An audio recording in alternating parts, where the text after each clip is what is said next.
कधी-कधी वाटतं ना, की सगळे संपलंय. नोकरी नाही, खिशात पैसा नाही आणि ज्यांच्यावर विश्वास ठेवला त्यांनीच साथ सोडली. आज या मुलाच्या मनातही तोच विचार होता. जीवन संपवून टाकावं.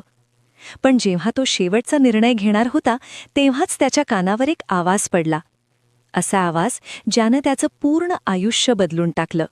तो आवाज एका म्हाताऱ्या आजोबांचा होता, जे स्टेशनच्या कोपऱ्यात थंडीत कुडकुडत बसले होते. पण त्यांच्या चेहऱ्यावर एक वेगळंच हसू होतं. तो तरुण त्यांच्याकडे गेला आणि विचारलं, आजोबा, तुमच्याकडे राहायला घर नाही, खायला नीट अन्न नाही, तरी तुम्ही हसताय कसं?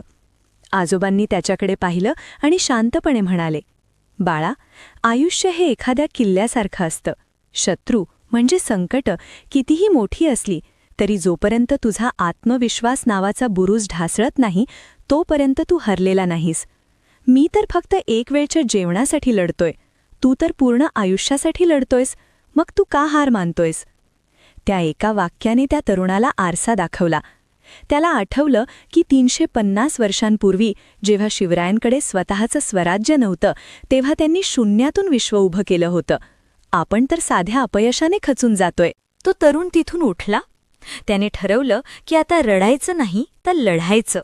कारण संकटेही आपल्याला संपवण्यासाठी नाही, तर आपल्यातली खरी ताकद बाहेर काढण्यासाठी येतात. आपण मघाशी जे म्हटलं होतं ना, जेव्हा जगण्यात रस येतो तेव्हाच काळ मागे लागलेला दिसतो, पण ही खडतर वाटच आपल्याला पुढे नेते.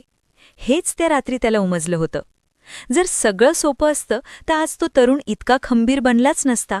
मित्रांनो, तुमच्याही आयुष्यात अशी वेळ आली असेल की तुम्हाला वाटलं असेल आता काहीच उरलं नाही. पण लक्षात ठेवा, अंधार जितका गडद असतो तितकीच पहाट जवळ असते. फक्त एक पाऊल पुढे टाका. तुम्ही कधी अशा प्रसंगातून गेला आहात का? कमेंटमध्ये नक्की सांगा.